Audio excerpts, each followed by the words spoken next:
नाम है मंगल। नाम तो आपने सुना ही होगा। मंगल नाम है, लेकिन ये अमंगल कब कर बैठता है? यदि किसी जन्म पत्रिका में 1, 4, 7, 8 या 12वें भाव में विराजमान हो तो ऐसा स्त्री या पुरुष हम उसको कहते हैं कि ये मंगली है। और ये क्या करता है आप जानते हैं?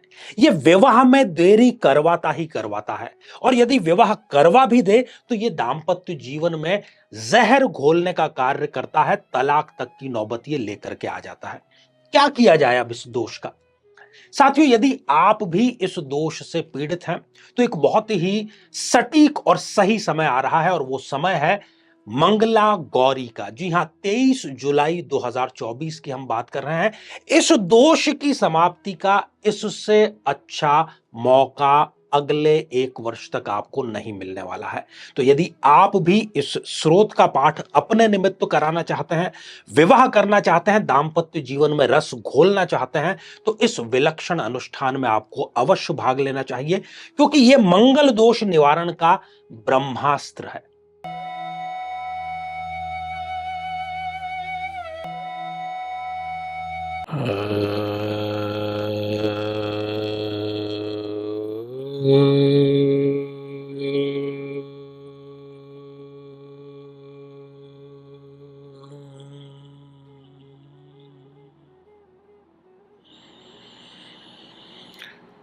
ओम पूर्णमदः पूर्णमिदं पूर्णात् पूर्णमुदच्यते पूर्णस्य पूर्णमादाय पूर्णमेवावशिष्यते।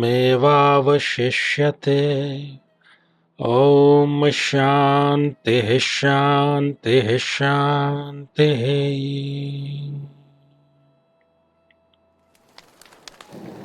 तंत्र शास्त्र के 5 मकारों में एक मुद्रा भी है। इस मुद्रा का तंत्र के प्रयोग में, तंत्र की साधना में क्या महत्व है, कृपया बताएं। इसको ऐसे समझते हैं कि कई बार लोक जीवन में इस प्रकार के मोमेंट, इस प्रकार के दृश्य हमारे सामने आ जाते हैं, इस प्रकार की स्थितियां हमारे सामने आ जाती है कि हम मजबूर होते हैं कि मुंह से बोल करके कुछ ना कह सकें। लोग खड़े हुए हैं या हमें उसके शब्द नहीं मिले, पर हमें हमारे जो भाव हैं, हमारी जो बात है वो व्यक्त करनी है। यदि हमें किसी पर अपना गुस्सा दिखाना है, विरोध दिखाना है, तो हो सकता है कि हम उसको आंखें दिखाएं। किसी को अपने प्रेम के बारे में सूचित करना है तो हो सकता है हम थोड़ा सा उसकी तरफ मुस्कुरा दें। तो इस प्रकार से जैसे लोक जीवन में हम बिना बोले हमारे भाव किसी दूसरे व्यक्ति तक पहुंचाते हैं, वैसे ही उपासना में, खास तौर पर तंत्र शास्त्र में, हमारे जो आंतरिक भाव हैं वो हम ब्रह्मांड की चेतन शक्ति, या जिस शक्ति की हम आराधना कर रहे हैं, या जिस शक्ति को हम अपनी तरफ आकर्षित करना चाहते हैं, उस शक्ति तक जिस भाव भंगिमा, जिस माध्यम के द्वारा हम अपनी बात पहुंचा सके, उसी को मुद्रा कहते हैं। साथियों, इससे पहले के एपिसोड में हमने मद्य अर्थात शराब पर चर्चा की, उसके बाद में हमने मांस पर चर्चा की, उसके बाद में तीसरे मकार मत्स्य पर चर्चा की, और आज बहुत ही इनिशियल स्तर का, बहुत ही बिगनर लेवल का ये मुद्रा का हमारा एपिसोड है कि तंत्र में और मुद्रा में क्या उसका महत्व है, मुद्रा का तंत्र शास्त्र में। तो साथियों, जब योग किया जाता है तब शरीर की जो भंगिमा होती है उसको हम आसन कहते हैं। अलग अलग तरह के आसन हैं।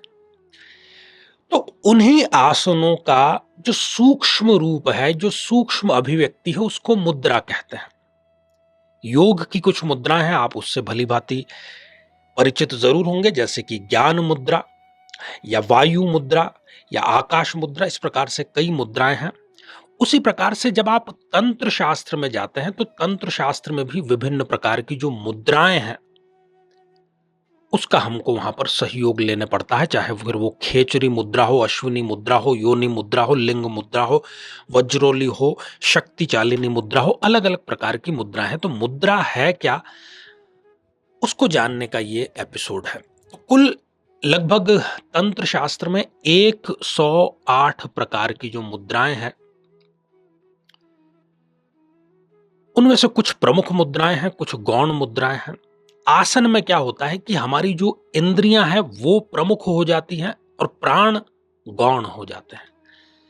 जबकि मुद्रा विज्ञान में, मुद्रा शास्त्र में जो प्राण है वो प्राइमरी अर्थात तो प्रधानता प्राणों की होती है और इंद्रियां जो है वो वहां पर गौण हो जाती हैं।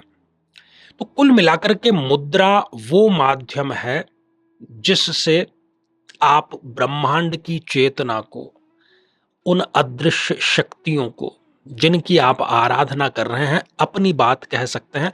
और यदि आप इस शब्द पर जाएंगे, थोड़ा सा शब्द शास्त्र के बारे में भी बात कर ले, क्योंकि वहीं से हम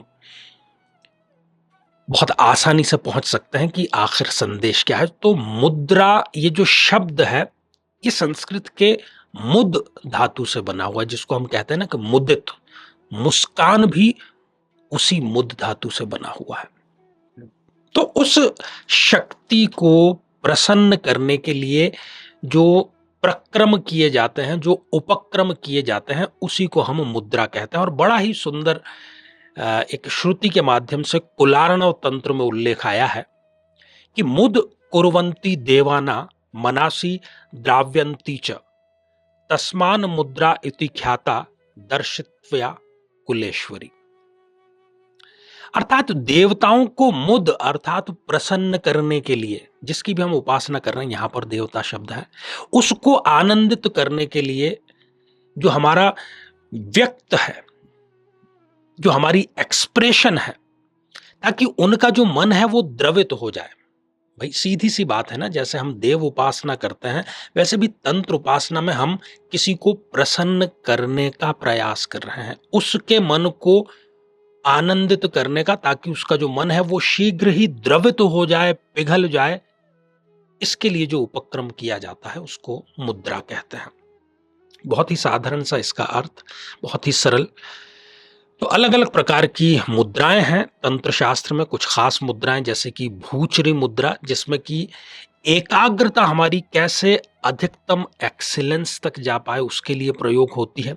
खेचरी मुद्रा जो है बड़ी विशिष्ट मुद्रा है, जिससे अमृत रस जो ब्रह्मरंध्र से टपकता है, उस रस का रसास्वादन कैसे किया जाए, उसमें कैसे डूबा जाए, नींद से और दूसरी सारी जो बुराइयां हैं उससे ऊपर कैसे आया जाए।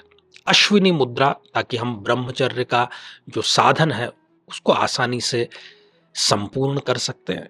शक्ति चालिनी मुद्रा हमारे आलस्य को दूर करती है। महामुद्रा हमारे अहंकार, अविद्या, इन सब से हमें दूर ले जाती है। योनि मुद्रा जो कि अपान और प्राण, इन दोनों के एकीकरण करने में सहायक होती है। तो ये मुद्रा है। और आगे हम जो अगला एपिसोड है उसमें मैथुन के बारे में चर्चा करेंगे कि मैथुन और तंत्र शास्त्र का क्या रिश्ता है, क्या इसका सही अर्थ है, क्या इसका गलत अर्थ है, क्या इसका परंपरागत अर्थ है, क्या इसका शास्त्रीय अर्थ है। तो साथियों, आज के लिए केवल इतना ही, और इसी मंगल कामना के साथ में कि आप सभी स्वस्थ, समृद्ध और शांतिपूर्वक जीवन व्यतीत करें। नमस्कार।